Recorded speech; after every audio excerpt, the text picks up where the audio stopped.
Great. Okay, well, thanks everybody for joining today. This is Opportunity Zones 2.0, Unlock a Decade of Investment for Your Community. I'm Andrew Bradley, Senior Director of Policy and Strategy with Prosperity Indiana. We are lucky to be joined today with some partners and experts from the National Community Reinvestment Coalition and the Association of Indiana Municipalities. You'll have a chance to meet them here in just a second. Let me show you a little bit of what we're going to be talking about here. So our discussion today, we're going to do some quick welcome and introductions.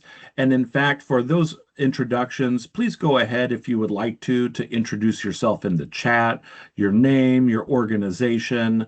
If you have anything you're hoping to learn from this right off the bat, we'll get to questions later on, but that'll be a good way to get an idea of who's in the room and what you're wanting to learn.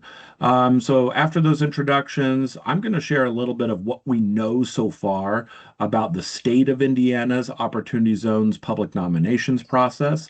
I have some resources to share and some links. And yes, we are recording this and we will be sending the presentation and those links to you. So you don't need to try to transcribe anything in real time if you don't want to.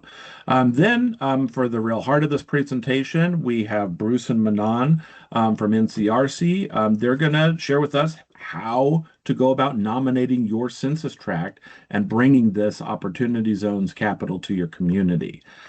Following that presentation, you'll have a chance to ask them questions directly about that presentation.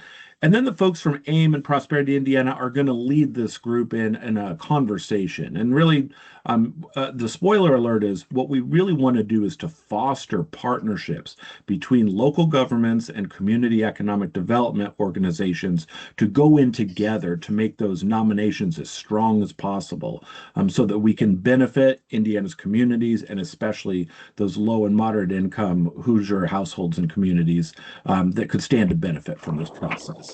And that'll be, we'll wrap up with any Q&A there. Okay, so that's our discussion today. And so I always want to make sure for those of you who might be new to us, who might not be Prosperity Indiana members, just to set the stage with who we are. So Prosperity Indiana is Indiana's statewide association for community economic development.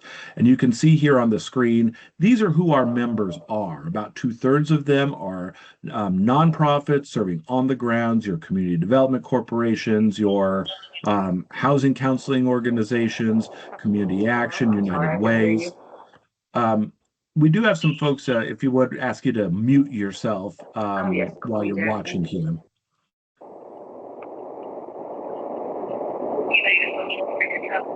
Socialist 3031.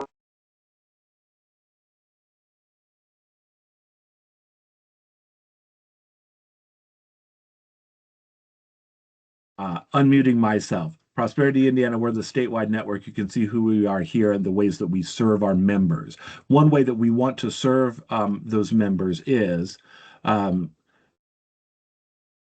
we want to serve our members by resources, engagement, advocacy, and programs. The discussion we're having today, in some ways, is advocacy because we're encouraging our membership to work with other partners, including local government, to raise our voice together. Even though the process we're talking about is census tract by census tract, we're going to have the most collective impact if we all as a network work together to provide the state with the information they need to have the opportunity to make the best discussions, and want to have you be part of that discussion. I also, before we move on to the next stage, let me take an opportunity. The folks from NCRC in their section, they'll have a chance to introduce themselves, Bruce and Manon. But let me take just a second to have Jennifer and Leslie from AIM come off mic and tell folks just a little bit about AIM if people aren't familiar. Sure. Thanks so much, Andrew. And I'm just so happy to be here partnering with Prosperity Indiana. I think that there are a lot of synergies between our groups. And if you're not familiar with who we are, AIM is a membership association, just like Prosperity Indiana. our members are cities and towns. We have been around since the late 1800s, so there's a solid foundation here. And while cities and towns are our members, we provide our services to mayors, clerk treasurers, council members, but also the appointed officials like town managers, planning, zoning folks, HR folks. Really, those boots on the ground, people that make it all happen. And the services we provide are advocacy, just like Prosperity Indiana. We provide educational services, again, just like what we're doing right here. We provide a place to convene and collaborate, which our members tell us is among the most valuable thing that we do, is give them an opportunity to come together as peers and share not only just frustrations, but also best practices and ideas for solving problems. We also have a health insurance pool, not widely known, but the pool insures about 13,000 municipal employees and their, what are they? I'm losing the term. Listen, their dependents. And it is a very positive way for municipalities to control healthcare costs, which, as we know, is such a big component of any budget. So this has been a wildly successful program for us. But that's enough about us. Just very happy to be here, Andrew, and looking forward to an important conversation. I think for years, we've all been realizing that by collaborating with different agencies, organizations, nonprofits, groups, private sector, we have a much greater likelihood of success. So incredibly happy to be here. Thanks so much, Jennifer. Really happy to have AIM here and NCRC. As we'll talk about in just a second, this nominations window opened just a week or so ago. And as soon as it did, I reached out to these folks and said, hey, could we bring this information to our respective memberships and networks? And everybody jumped in and said, yeah, let's do it so that we can get as much impact. So really appreciate them jumping in to get this information to you so it's actionable as soon as possible. All right, so let's start with what we know about the state's public nominations process. And what I'm going to do is just preview a little bit of what's been publicly shared.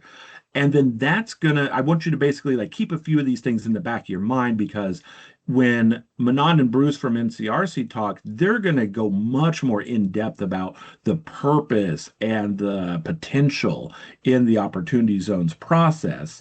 But I at least want to show you what the Indiana version of that looks like to begin with. So this process, the window opened on June 3rd. Jump right to the last point. The nominations deadline is really short. The nominations deadline is a month from today, July 17th, 5 p.m. Eastern. And I will show you, preview a little bit of what the requirements are for that nomination process. Given that, there are a few resources that have been provided from IEDC, the Indiana Economic Development Corporation, state agency, on their webpage. They're the ones who are managing and controlling this process. So again, you will get links here, but they have a webpage for this process. It's on their website. They have some additional resources. There's a guidance document that I'm going to show you here in a second, including a mapping resource that they have. They have their nomination form and a PDF copy, because if you go to the form, you have to enter a certain amount of information to get to the next page. So the PDF copy will give you an opportunity to see ahead of time what they're asking and get your answers ready before you're live typing. And then, so this is brand new. I learned this morning. I think this is great news. IEDC is doing their own Opportunity Zone 2.0 webinar on June 24th from 10 to 11 Eastern. I think that's great. I don't think that takes away at all from the conversation we're doing today. In fact, it takes some weight off of me of trying to explain the nominations process, other than previewing it quickly, and that'll give folks an opportunity to hear it directly, straight from the horse's mouth. So again, you'll get all these links shortly after this in a follow-up email, along with we'll make this recording available for you. Let's take a quick look at what they have on their website. I'm not going to read through all of this, but this is some of the information that IEDC has on their Opportunity Zone page. There's an overview of the actual program, a little bit that they explain a little bit of the difference between Opportunity Zone 1 and 2. You'll hear a lot more about that here in a second from NCRC. This is their designation process. This is Indiana's version. And again, some of this it's coming from the feds, and we'll hear about that. And then this is how Indiana is customizing this. This is the timeline and some of those resources. Let's look a little bit. This is the map that they show. So you can see I've just clipped this straight from the website. Over on the left, that's the overview. You can see in blue, those are the eligible census tracts. And then when you highlight an eligible census tract over on the right, I just picked one at random. That's the kind of information they provide. And then again, in a minute from NCRC, you'll see they have a tool that does something similar, but it has some additional information that I think you can use to your benefit. So that's the mapping tool. This is a two-pager that they have on the website that I actually think is really, I'm encouraging our partners to read this like a guide. They are telling you here, not just dates and deadlines like you see here, that July 17th, the portal closes at 5 p.m. Eastern, but also tells you a little bit again about the background, a little bit about the process. It's saying over here on the right, this is their guidance for people to submit. They are telling you here what they want to preference in terms of nominations and that process. You do not have to be a local government in order to submit a nomination, but you will see here that they're going to preference nominations that come from a really strong application that includes local governments and partners. So I think that's a real hint that, rather than having a bunch of scattershot nominations, it's probably going to make sense to align those efforts. This is the second page, 2 pages of the two-pager, page 3 and 4. And you see here, there are the bullet points about how they are going to preference different applications. Even at the bottom, what makes a strong nomination, a stronger submission versus a weaker submission? If I were going to be making a nomination, I'd be reading this really closely, picking up on some of the language they use, some of the terms, and then even they're having here how to describe economic challenges, how to describe investment potential, barriers, housing, jobs, and investment. They are telling you basically the methodology that they're looking for. So as much as possible, you'll want to try to hew to that, to make a strong application that is like, the name of the game here is to make a nomination and have your census tract that you're nominating be chosen. And something I'll say is that they're choosing about 1 out of every 5 eligible census tracts, which sounds like long odds. That's 20%, but I think the first step is making that nomination. I think you can really increase your odds by creating a strong nomination. And now I'm showing very briefly, this is what the PDF version of the application actually looks like. So again, you'll see here, you're going to put in what type of program that you're looking for. And something to mention really quickly, you'll see this peppered throughout the information I've shown you. One thing that they're preferencing are ready regions and building on previous ready initiatives. And for those of you who are maybe not from Indiana or new to this, READY was the Regional Economic Development Accelerator Initiative, if I'm remembering correctly. Part of that was tied to the COVID response, federal funding, but also tied to economic development, and there were these regional groups that were created. So if you are not involved with that, I would recommend that you look to see what has been part of those READY projects to date. What have they accomplished? What were their goals? Maybe what are some of the holes? What are some of the things that could be filled in together? And again, this is Andrew from Prosperity kind of like giving my read. I am not trying to characterize what I know. I don't know how IEDC will make their decisions and the governor ultimately will make their decisions, but I'm trying to give you my read between the lines. So again, this is what they're asking for. These are some of the questions. They're asking you things like describe economic challenges, existing assets, current projects. So they're wanting nominees to be knowledgeable about what's on the ground. And I think that's where if you're a locality and you've been involved in Ready, you probably know a lot of that stuff. If you're a community partner, you might know some of the untapped challenges, or you may know some assets or some partnerships that could add to that.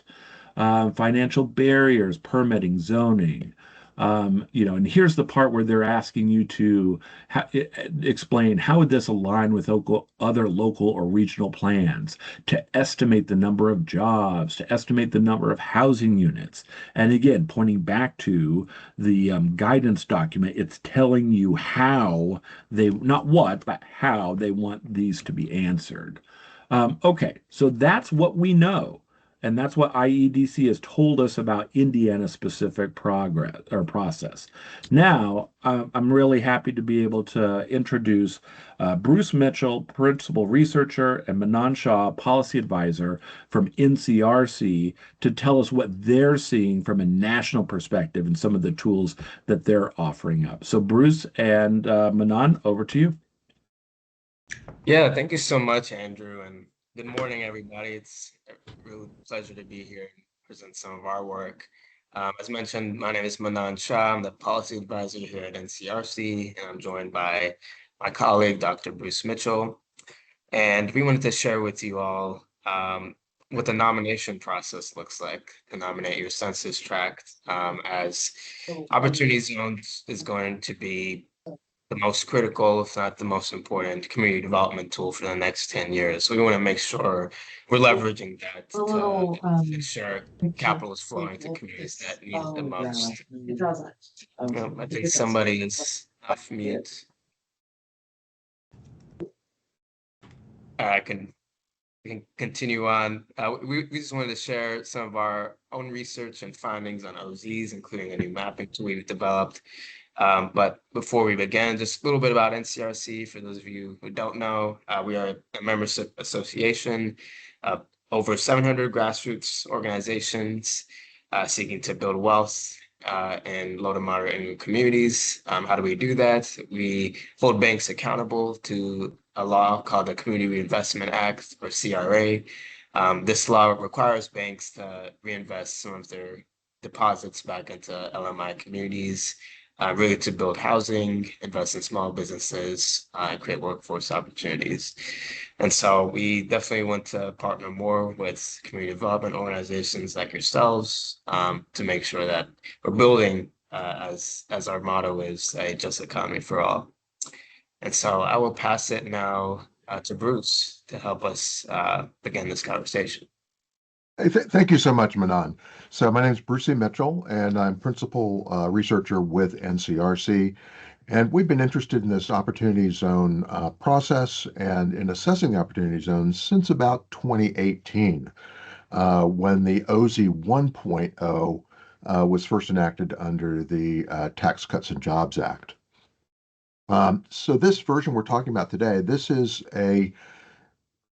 basically an update renewal of the Opportunity Zone program, which is OZ 2.0, because there are a number of changes that are part of this program that we will go into. I do want to say I really appreciated what Andrew had to say about the State of Indiana's portal. That's really essential information for you to go through and read. Indiana has a really well-structured, well-developed portal with a lot of very good information on it. We've been looking at a number of different states and how they're handling this process, and Indiana really has a very well-structured process, which allows enough time for people advocating for projects within their census tracts to engage in that nomination process and try and get their census tract nominated. Because it's really important that these tracts where you're planning on having a project, that they achieve this nomination, because these nominations, they are in place for the next decade, right? The next 10 years, and they won't change for the next 10 years. So this window up until July 17th that Indiana has, it's really crucial to you if you are planning on, relying upon this opportunity zone financing. And opportunity zones, this is the major method of community development undertaken by the federal government in this country at this time. Under OZ 1.0, about $100 billion has been invested in opportunity zones up through 2026. So that's an average of about $20 billion a year has been flowing into opportunity zones through qualified opportunity funds. Qualified opportunity funds, these are the mechanism through which the financing flows to these projects that are certifiable in opportunity zones. And there are about 6,000 of these qualified opportunity funds throughout the United States at this point. Under the old program, about 8,700 census tracts were designated as qualified opportunity zones across the U.S. This new OZ 2.0 is going to reduce that somewhat. It's a little bit more restrictive. And you need to understand that the old designations of an opportunity zones, it's a total reset. They will no longer apply. So this is a completely new reset of the map. So if you had a project in an old opportunity zone, that's no longer going to be valid after next year in terms of the designation of that tract. They're going to start relying upon the new designations after the first of next year. So how has this investment been invested? Well, first off, the capital's been deeply concentrated. The top 1% of opportunity zones have received 42% of all of the qualified opportunity fund investments, while the top 5% has received 78% of all that investment. So there's been very focused investment in the top opportunity zones across the country. Next slide, please. And there have been several critiques of the OZ 1.0 program in terms of what the public got for that $100 billion in investment. First off, research has shown there were only modest employment gains within qualified opportunity zones. And part of that is because 75% of the investment went to real estate oriented type projects instead of to things like small business investment. And I'll talk a little bit about why that is as we go on in the presentation. So there was heavy investment in real estate projects, mostly in market rate housing. And there is some affordable housing that was invested in. I'll show you some of those projects as we go on this presentation, but most of it went towards market rate housing. Additionally, the old program, it tended to favor areas that were already improving. So there was quite a bit of alignment overlap with tracts that were gentrifying, undergoing gentrification at that time. And probably one of the most, I guess, troubling aspects of the old program was there was minimal accountability, that there was really no agency delegated to collect data or evaluate what the outcomes were from the program, which made it really difficult to assess what sort of community benefits were made available for that $100 billion in investment. Next slide, please. So this new OZ 2.0, it changes a lot of these things, and it offers a lot of improvements to the old program. So they've learned from experience on these. First thing on here is that the program duration, OZ 1.0, will sunset at the end of 2026. The new program, OZ 2.0, is a permanent program, which will be redesignated every 10 years. So it's been put in as a permanent program. The other thing is income eligibility. They have restricted the income eligibility for tracts to be nominated. Before, it was 80% of median income for that metropolitan area. Now it's only 70% of median family income in that area. So, tracts that are in greater need, more of those should be selected through this process. Additionally, in the previous program, there was this contiguous tract rule, which basically a higher income tract could be nominated and become an opportunity zone as long as it was next to a low income tract. That's been eliminated. No longer can higher income tracts be nominated as an opportunity zone. It has to meet that income eligibility or the poverty level, which is a 20%, I believe, poverty level for that MSA. So it has to meet those sorts of criteria. The thing is capital gains deferral. That in the past, the capital gains deadline was different. Now there's a rolling 5-year from investment date. So if you invest money in 2031, then by 2036, the end of that year, then that would meet that 5-year timeline to get the basis step up. I'll talk a little bit more about that too. Additionally, there's a rural incentive now for qualified rural opportunity funds. So this is a new feature where they have the qualified opportunity funds, and then they have separate ones that are focused on rural areas, qualified rural opportunity funds. And those have enhanced a value to them in that the tax step up in the urban areas, it's only a 10% step up. In rural areas, it's a 30% step up for that tax abatement. And also, they've lowered the improvement threshold in rural areas. Before, in urban areas, it's 100%. So if you invest $100,000 in an urban area, say buying an existing building, you have to make then $100,000 in additional investment for it to qualify.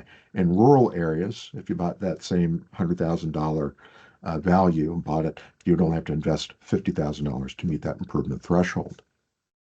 And then reporting requirements. There are much more comprehensive reporting requirements under OZ 2.0, where now the qualified opportunity funds have to report on the number of units being constructed, how many employees were hired for small businesses, the assets that were deployed, the tract locations that were invested in through qualified opportunity funds. Because a qualified opportunity fund, it can operate across a number of different census tracts and invest in a number of different projects, depending on the size of that qualified opportunity fund. So there's been improvements in the reporting so we can better evaluate what sort of value and what sort of improvements are being gathered under this new OZ 2.0 program. Next slide, please. So basically, what is a qualified opportunity fund? How does it operate? And what this does is, in this first section over here, you say sell asset. Well, this is an investor who realizes a capital gain on the sale of an investment. And what they do is instead of paying the tax on that investment, they take that capital gain and they invest it in a qualified opportunity fund, right? And the qualified opportunity fund then takes that capital and invests it in a qualified opportunity zone, right? The advantage of doing this is that after 5 years of that investment, 10% of the original capital gains are then deferred for that investor. So they get a 10% savings on the capital gains that they would have paid on that. But the real icing on the cake is that after 10 years, if they hold that investment for 10 years, all of the gains that they made on that investment are tax-free for the investor. So this really favors a long hold type strategy, an investment in something like real estate, in persisting structure that's going to be relatively low risk, have high gain potential, because any gains then are tax-free in that investment. We talked a little bit about the property improvement in the urban areas. That in urban areas, property improvement requirement of 100%. So if they're buying a property in an urban area, then 100% then has to be further invested in that property and improvements. So these apply to urban areas, right, under qualified opportunity funds. The next slide shows these qualified rural opportunity funds and the differences in how these operate. So it's the same thing. An asset is sold, there's realized capital gains. Instead of going into a qualified opportunity fund, it goes into a specialized Qualified Rural Opportunity Fund. Now, the Qualified Rural Opportunity Fund, the provision is they have to invest 90% of their funds in qualified rural census tracts, right? So that's the provision and how they're specialized in their investment. Now, the benefits of investing in those rural areas are after 5 years, it's not 10% of the capital gains that are excluded from taxation, it's 30%. So there's an additional enhancement for the investor that they're saving 30% of that capital gains. And then additionally, there's that after 10 years, all of the gains from the Qualified Rural Opportunity Fund are tax-free, just like in the urban areas. So those are the additional benefits for a Qualified Rural Opportunity Fund. And then under the property improvement, we mentioned that only 50% of the investment in improvements is required, right? So that $100,000 investment only requires $50,000 in additional improvements on that property. So a number of issues there that would favor rural areas. At first, they were going to have qualified rural opportunity zones, and that was taken out of the final legislation. So early versions of the One Big Beautiful Bill Act had qualified rural opportunity zones. That was taken out, and instead it's favoring these enhancements on investment. Next slide, please. So how does this drive investment? Well, since all gains on investments held for 10 years are tax-free, what this does is it tends to favor long-hold strategies. It tends to favor investments that are low risk. So durable structure, investment in durable structure like market rate housing, which maximizes the gains and is something that's, relatively risk-free. That sort of investment tends to be favored under the opportunity zone strategy. So that's why about 75% of the investment in OZ 1.0 went towards real estate. And the majority of that went towards market rate real estate where investors could attain their highest returns on those. Next slide. So if you want some examples, okay, what sort of things are being funded that have a community development sort of a slant to them that actually are an improvement in the community from that perspective? What I have here is a website, and this is a website from the Economic Innovations Group. And we're not affiliated with Economic Innovation Group. It is a reference that you can utilize so you can see the sorts of projects that have been invested in if you're interested in that and seeing what sort of investments. And in Indiana, over OZ 1.0, their site shows that about a dozen projects throughout the state that they reference. And I'm showing 4 of the ones here that are in Indianapolis. And you can click on these different projects and it'll give you an indication and give some information about what that project was, about the amount of capital that went into that project.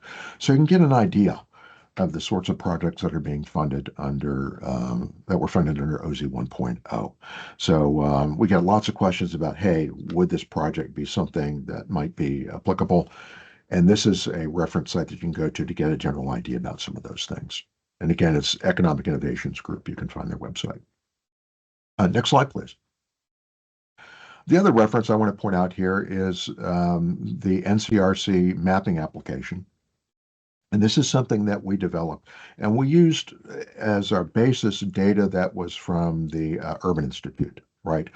And that's why you see these different colors in this map, because what this is doing, this is showing all of the low-income community tracts throughout the United States.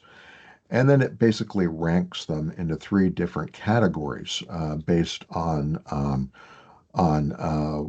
what the Urban Institute saw as being the best places to deploy the capital. So the areas that are gold, those are qualified by Urban Institute as being areas that are more likely to attract opportunity zone investment with a greater impact. The red areas, they qualified as areas that are likely to attract capital, even without an opportunity zone investment. So these are tracts They're looking at data on small business investment, on capital investment, on real estate investment, mortgages in those areas, and they're saying, okay, there's already an upward dynamic within those neighborhoods that Urban Institute has identified. And then the blue areas, what they're qualifying those as are that they're less likely areas to attract OZ, opportunity zone investment. So these are some of the most distressed tracts where there is no upward swing going on in those tracts, and they might be in some of the most distressed tracts in the United States. So if it's okay, I'll just share a screen here and just do a very quick demo just to show you some of the features of the NCRC mapping application very quickly. And are you able to see that? Okay. Did you see that map? Yes, thank you. Very good, very good. Okay, so this is showing a close-up of Indianapolis, and it's got that three-colored structure of the low-income communities throughout the state. So these are the tracts that would be eligible for an OZ nomination. There are two different features up here. There's a feature here that shows gentrified tracts, and these are tracts that had indications of gentrification occurring within them by 2024, according to our estimation, right? The other feature here is to show where tracts that were nominated and qualified under OZ 1.0 were located. Okay, so you can turn these two, toggle between these two layers and get an indication of areas that there might be some gentrification going on or were previously designated. The other feature here is you can click on individual level tracts. Okay, here's a red tract here, likely to attract capital even without an OZ designation. And, you know, there were some indications that this was a gentrifying tract as of 2024. And you can get some information on this tract. And this is all from the 2024 American Community Survey census data. So this is the latest census data available for these areas. And you can use this in building the case for your tract. It shows what was the median household income, the median home value within that tract. And these bubbles down here show what the value was relative to the entire metro area. And for rural areas, it's for the entire state. Okay. So this is for the metro area, these bubbles. So this one particular tract, which is likely, according to Urban Institute, to attract capital even without an OZ designation, has relatively high median home values within that tract, has indications of gentrification. Number of people of color has a very high minority percentage, 62%. College educated, very high levels of college education in that tract. Cost burden about in the middle in terms of cost burden, and that's where 30% or more of income is going towards housing costs. Levels of vacancy, relatively low levels of vacancy for Indianapolis. Rates of unemployment, relatively low levels of unemployment. The poverty level, high poverty level in that tract. And that's probably how this tract was qualified as a low-income tract, was this very high level of poverty there. And then percentage of home ownership, relatively low levels of home ownership. So you can use this data to pull together very quickly some census attributes from the census for your tract and trying to make the case for your area. I'm going to stop the screen share on that. And this is available. Just Google NCRC OZ 2.0, and this should come up under our website, and it shows Opportunity Zones 2.0, what you need and how to act now. So that's the demo of our mapping application. And I'm going to turn this over to Manon to go over some of the further details about this whole nomination process, including the timeline here. Manon? Yes, thanks, Bruce. And just a flag, I put the OZ map in the chat so you can look at the link there. And so, yeah, just going briefly over this timeline, the ACS data, the census data released in 2026, that is how they're nominating these tracts. The state portals, it varies based on state. For Indiana, of course, the deadline is in July 17th. The federal window opens July 1st for governors to make their recommendations. And the deadline for governors to submit their tracts will be in late September. And then the OZ 1.0 will be expiring at the end of this year, whereas 2.0 will be beginning as soon as 2027 begins. Next slide.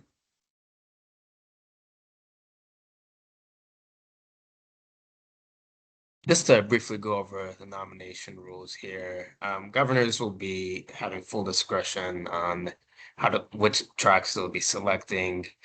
They'll be able to nominate up to 25% of their state's eligible census tracts. And for smaller states, this will be a minimum of 25 tracts. As Bruce mentioned, there is no rural mandate that was removed from the final version of the One Big Beautiful Bill. Instead, there are some rural incentives to ensure that some of this capital is going towards rural census tracts.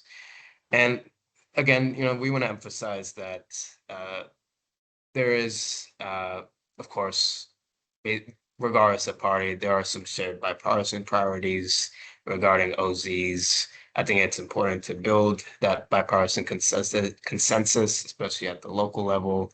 And if we can show data and evidence showing that, well, these OZ investments and low-income census tracts will increase affordability of housing, will strengthen small businesses and create jobs. I think that would be appealing to both Republican and Democrats across the aisle. And so it's really important to get your local officials on board, as well as, and we'll talk about this later, building sort of a state coalition to add more pressure, since there is power in numbers.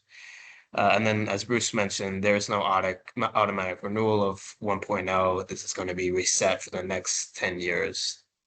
And so it's really important that we apply pressure in our conversations with state offices, as private developers will also be lobbying in the same fashion. And so we want to make sure we get as many opportunities as we can to amplify that community voice.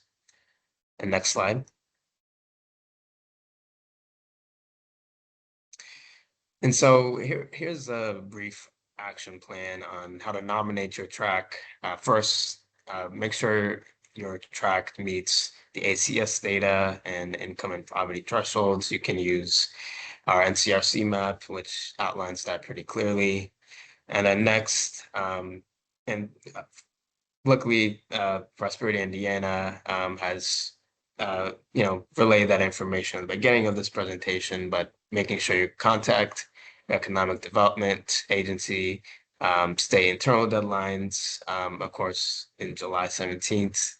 And of course, the federal deadline for governors to submit, again, is the September 28th. In your applications, it's really important to highlight, how this will benefit community, showing public investments, showing developer interest, what available land there might be, and also documenting poverty, unemployment, housing cost burden, why investment in these census tracts is necessary to build that economic mobility. And then lastly, step 5, which again, we'll sort of touch on in a broader conversation, making sure you're aligned with local governments, other CDFI coalitions, other impact investors that are interested in investing in community development, making sure we're building that coalition, since that would be stronger than individual applications. And of course, ensuring that your nomination is received. And so next slide. And then lastly, emphasizing that the window is short. We know that this is almost next month. And so we have to act fast. Again, making sure you verify your census tract eligibility, calling your state agencies, building consensus among local governments, building that coalition of other state community orgs, preparing your nomination. And this is something actually that NCRC is willing to help you all. You can reach out to Bruce Mitchell or myself, and we can prepare that research and data for you, as well as policy asks, so that you're ready to submit on time. And then, of course, July the 17th, again, make sure you mark that on your calendars, a really important date. And yeah, we have one more slide. Let's see here. And of course, we just want to add a plug. If you're not a member of NCRC but interested, you can visit our website. Our research team, our policy team, we work very frequently with members that make sure they're getting the data and research that they need, a variety of projects, making sure they're connected to advocacy opportunities at Capitol Hill. And of course, we have our annual conference every year. And so that's a great opportunity to establish a network of other folks doing similar work. And so, again, we want to thank Andrew and Prosperity Indiana for this opportunity. We're looking forward to working with you all in the future. All right. Thank you so much, Manon and Bruce. Really appreciate this great information. I want to underline the opportunity to become a member. A number of Prosperity Indiana members are also NCRC members, and they talked about the Just Economy Conference. In fact, this webinar came from my colleague Rachel and I coming up to talk with Bruce at the research booth at the Just Economy Conference and asking about, what are some new things that they're working on that we could bring to our members. And he mentioned, hey, this is an upcoming live opportunity that has this actionable component to it. So all of that is to say that that's a great opportunity for you to be dialed into not just our statewide network, but this national network as well. We have members who came with us to Capitol Hill and really benefit from that joint opportunity. So before we move forward and have a broader conversation about what nominations could look like in Indiana, I do want to pause and give any opportunity for questions directly to Bruce and Manon about the tools and information they have here.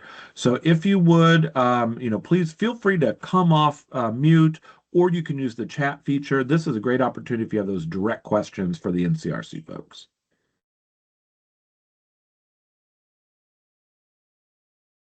Eric, I see you have your hand up. Yeah, I appreciate the information. And if you would, please introduce yourself and your organization. My name's Eric Tilkemeyer. I'm with Echo Housing and Community Development in Evansville, southwest corner of the state. Also a Prosperity Indiana board member and policy committee member. I've been following Opportunity Zones since they were first announced. That time I was in San Diego, California. And I struggle with the value, the true benefit to the underserved communities. Where I am in Evansville, the market doesn't command or inspire real estate investment for a profit. And the way the program's designed, these investors only benefit if there are capital gains, as I understand it. So beyond the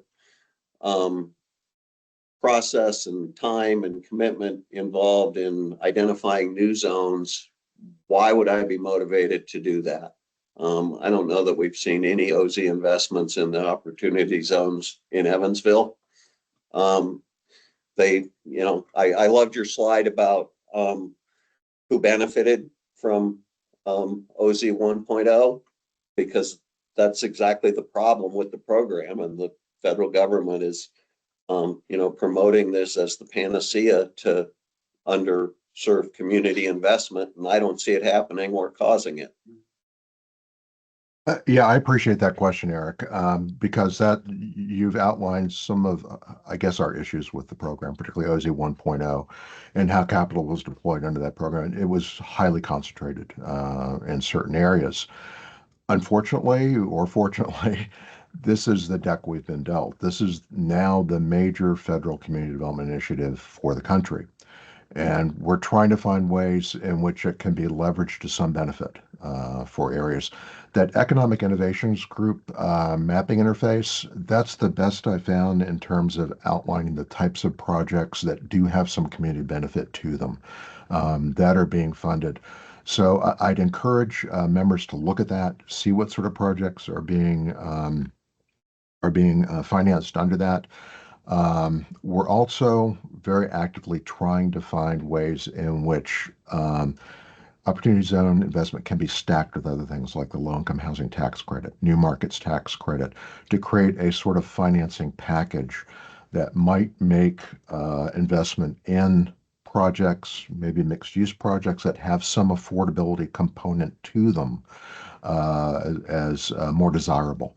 But yes, this is very much a capital and investment driven type of community investment program, which favors high returns for investors oftentimes. Thank you. I see Marie's hand up. Hi, I'm Marie Morris. I'm in Lafayette, Indiana, Homestead Resources. I'm also on Prosperity's board, and I'm an NCRC member and have been for a long time. So thank you for doing this, guys. The two questions. I think one you maybe just answered is that it's still favoring market rate housing. It's not favoring affordable housing. Okay. And that would be good if we could maybe figure out how to use it with low-income housing tax credits to at least have some affordability in there. But I wanted to make sure I understand how it works, where the money flows. So the money actually gets invested into this fund. And then the fund funds the, like, for instance, $100,000 worth of improvement. Is that correct? Yes, that's correct. And the funds, earlier slide, there were 6,000 of these established under OZ 1.0. And these funds can have different emphasis. Some of them can favor impact investment. Some of them can be sponsored by CDFIs. Banks can sponsor funds. There's a whole different range of structures that these funds can be composed of, right? So they can potentially have an impact investing emphasis on them. There's a diversity of these type of funds, and I'd encourage you to look at some of the different funds. We were just looking at one that was a subsidiary of Woodforest Bank yesterday that has an impact investing sort of emphasis to it. So I'd encourage you to look at the different types of funds and see if they're ones that have more of an impact investing angle to them, where they would favor something like affordable housing investment, and could be stacked with maybe a CRA credit for a bank too, right? Okay, thank you. Because I agree with Eric, the first one didn't work at all. So. Any other specific questions for Bruce and Manon? I see one. Is that from Rachel?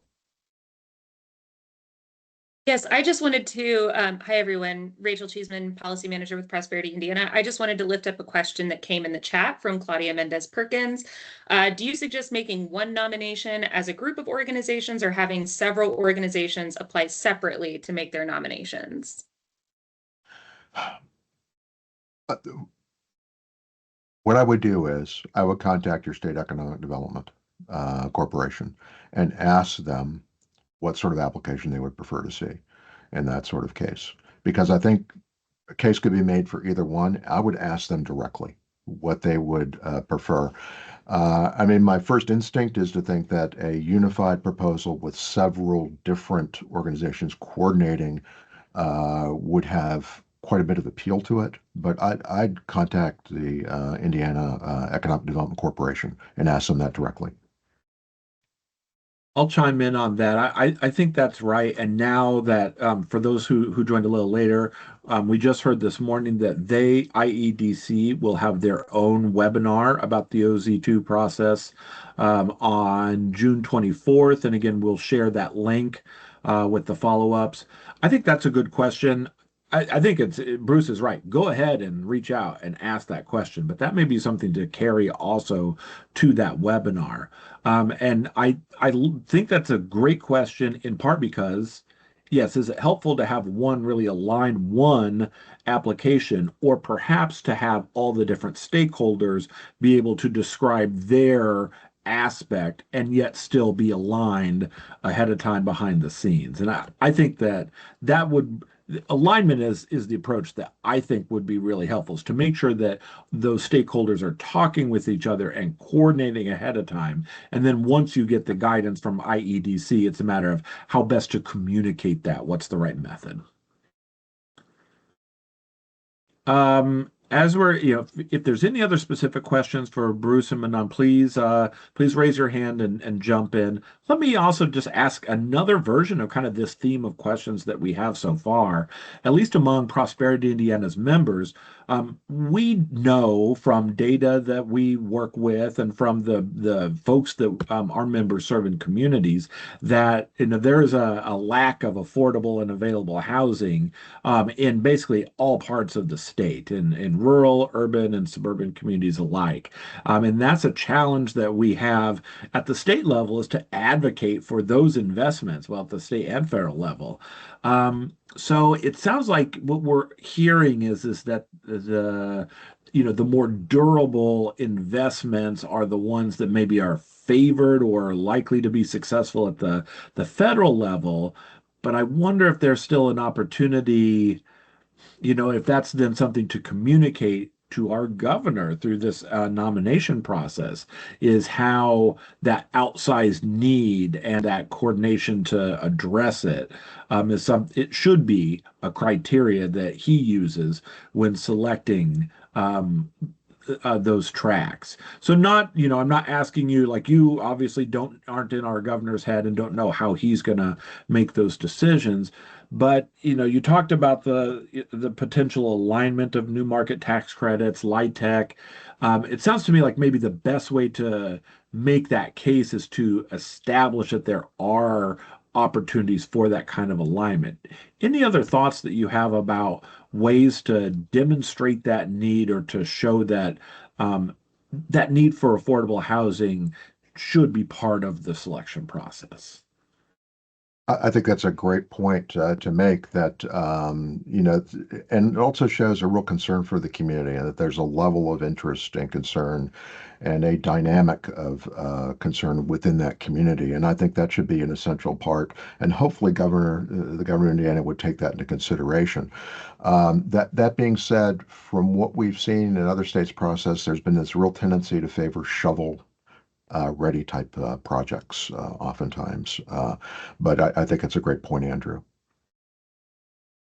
Thank you for that. And something I'll add, we'll make sure to include this in our follow-up to all the registrants here. Some of the data work that Prosperity Indiana does, we often do this with our other national partners at the National Low-Income Housing Coalition.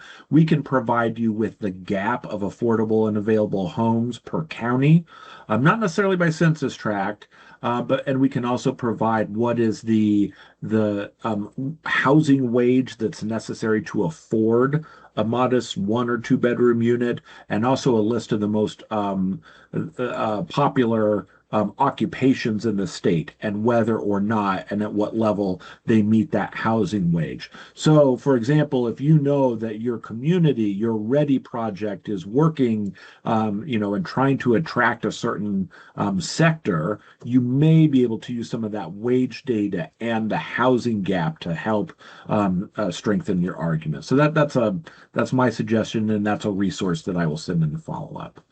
Okay. Hey, Andrew, do you know yes. do you know if the states, the IHCDA's housing board, has any of this information just as an additional resource? Thank you for reminding me. I will make sure that we include that as well. Jennifer's referencing IHCDA's Indiana Housing Dashboard. And yeah, there's great information there as well.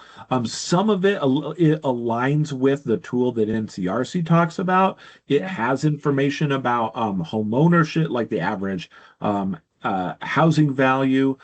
It also talks about, there's information there about renters and homeowners and how rates of home ownership have declined or increased over the past decade. There's income information there. That's another good wealth of information about a community's housing need. And off the top of my head, I don't know if that goes down to the census tract or not. I see Jadira has a question, and so like we're going to continue with questions while we got them, and then Jennifer, you and I can kind of make a final pitch for partnership. But Jadira, go ahead. Yeah, good morning, Andrew. Great information here. Thank you for making this happen. I am curious, I also posted this on the chat, with OC 1.0, Prosperity Indiana, as well as a couple other organizations, created a portal for Indiana to identify opportunities or to post opportunities for investors. Do you know if there is any plans or any discussions about reactivating it? I'm sorry, could you state again, what was the portal? There was an opportunity 1.0 portal created in Indiana on the first round. There was a group that developed the portal for post opportunities zone investment opportunities or for offered investments from different funds. Not sure if that has been discussed. Sounds like it hasn't, but I would love to revisit that idea because although it wasn't extremely used, it did help with a couple of the investments that took place. Frankly, this is the first that I'm learning about this. I'm not sure if anybody else online happens to know about that. Yeah, Keith was part of it, I think. Yeah, this is Keith. Yeah. I was also part of it. We had a portable where we're trying to market opportunity zones across the state. The IHCDA was one of the leads on. Thank you. And actually, I forgot to ask people, Jadira and Keith, would you please introduce yourselves to people so that we know who we're talking with? Jadira? Oh, sure. Jadira Hoptree. I am the founder and a fractional integrator with Jasco Community Services, and I work with non-for-profits to help them establish their operation rhythms as well as their strategies. Keith Broadness with Senair. We're a low-income housing tax credit investor, CDFI. I'm our market lead for Indiana and also a long-term partner and board member for Prosperity Indiana.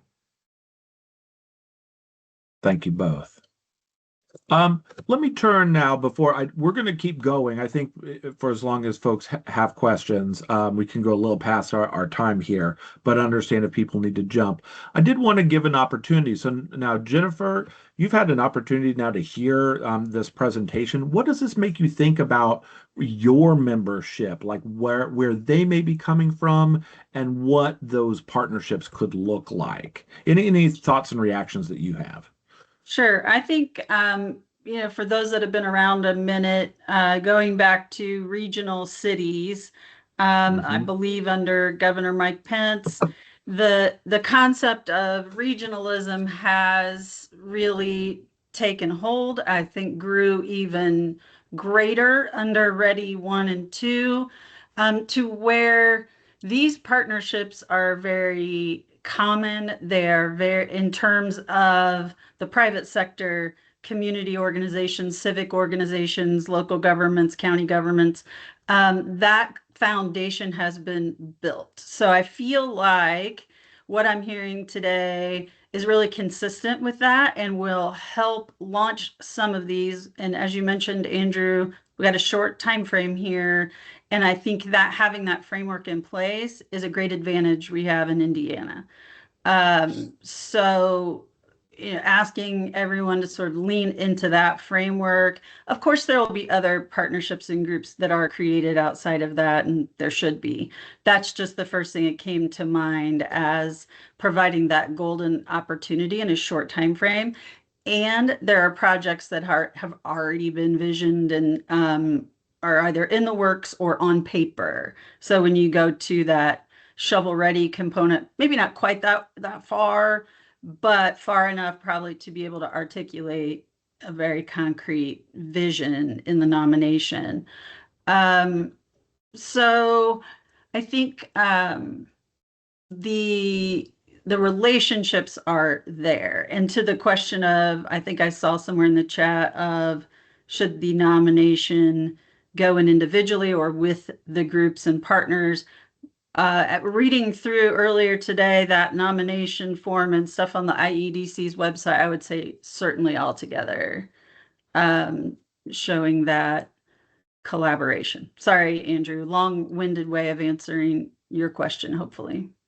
No, I think that's really helpful. And so again, and you're right, that idea of we've seen these different iterations and kind of an evolution from regional cities to Ready 1.0, 2.0. And now you can see that the state, just based on IEDC's words, are wanting to incorporate that same approach into this Opportunity Zone 2.0. So again, like you're saying, it can be an advantage, especially if if your region, if your city had been part of those initiatives.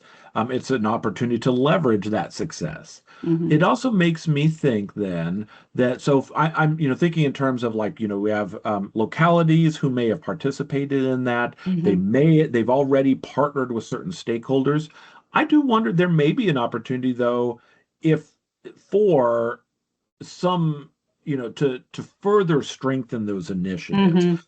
Perhaps some of the efforts that happened before, maybe this is an opportunity to lean more into where there's a need for additional investment in workforce housing, affordable housing. And I do think that is a place, and where there's community needs, that may be where some of our members know where some of those continuing gaps are.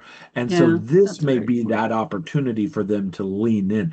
So that's my long-winded way to set up the question. I'm going to add on to it because you sparked something in my memory. I saw the heavy emphasis on rural, right? That the state and feds are going to place this time around. So one of the issues that came up in Ready 1 and 2 was from those smaller, more rural areas of when they would go to those regions and pitch projects, maybe not as successful as some of the larger projects in the cities. But so this could be an opportunity for those projects that are ready, no pun intended, or near ready in terms of the vision, to talk to those, those partners and say, we weren't successful here. We understand that the priorities at the time, but will you partner with us to get this to the next level? So just piggybacking on what you said, and then going back even further to Stellar, there are private sector partnerships there that were built and other organizations that came together. And I think the last thing I'll say is, a lot of people weren't successful, right, in getting Stellar designations. But if you go look, a lot of them went through and carried forward and found a way to do their projects.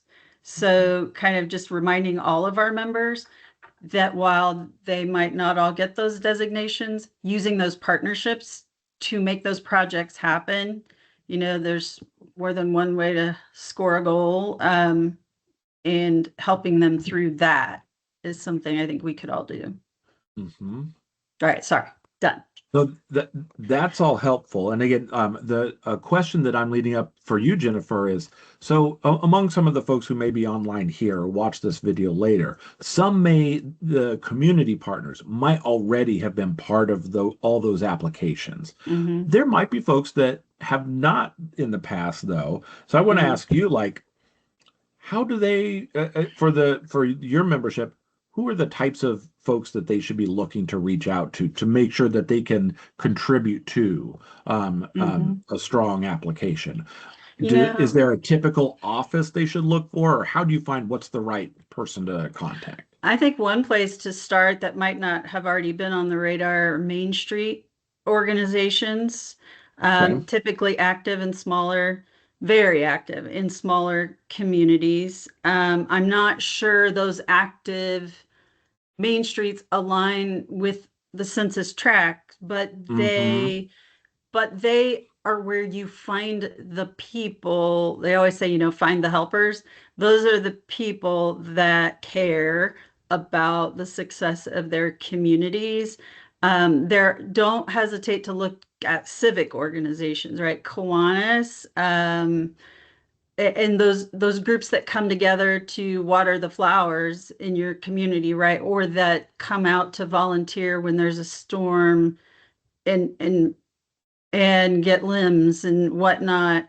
You already know where to go for, right? You're already going to go to the chamber. You're going to go to community developments, RDCs, you're going to go to those. But if you're asking about sort of where are some of those other groups, I think looking for the helpers and those people that love where they live, and that are willing to give their time, is a place that I know our members go frequently for assistance.